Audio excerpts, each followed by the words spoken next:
Ipinanukala ng isang senador ang paglipat sa ibang ahensya ng hinihinging pondo ng Office of the Vice President para sa pamamahagi ng libro ng bise.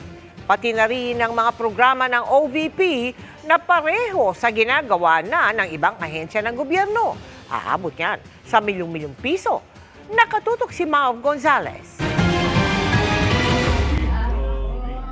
Natanggap na ni Senador Risa Hontiveros ang librong Isang Kaibigan na isinulat ni Vice President Sara Duterte at gagastusan ng gobyerno ng 10 milyong piso para ipamahagi sa mga batang estudyante. Nascan ko pa lang eh. Colorful yung illustrations.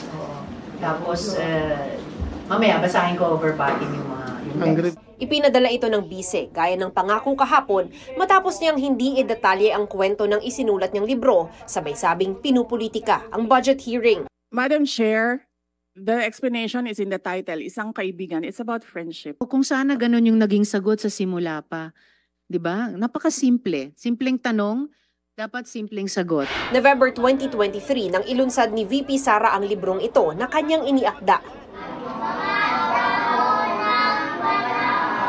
Merong isang ibon at marami siyang kaibigan. Merong nangyaring unos sa buhay niya at nawala lahat ng mga kaibigan niya. Akala niya nawala lahat, pero merong isa na bumalik at tumulong sa kanya. At yun yung lesson doon sa libro, yung friendship and kindness. Sa huling pahina ng libro, nakalagay hindi lang pangalan kundi pati ang larawan ni VP Sara at nakasulat na isa siyang tunay na kaibigan. Pero sabi ni Hontiveros, ang issue ay hindi tamang gastusan ng 10 milyong piso ng gobyerno ang pamamahagi ng libro. Improper request yan.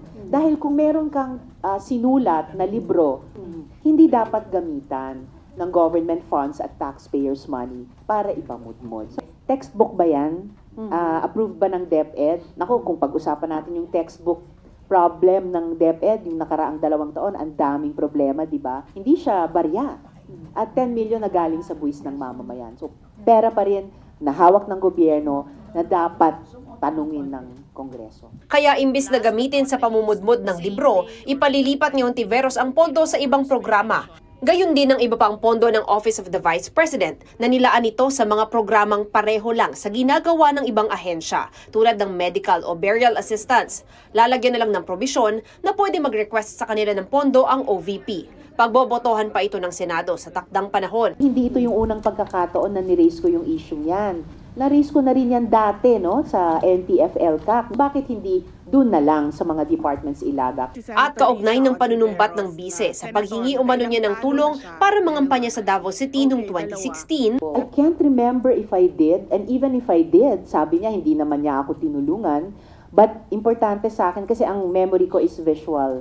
I remember thanking her for supporting yung 2 agricultural advocacies namin. I went to see her kasi courtesy call ko yon sa local chief executive.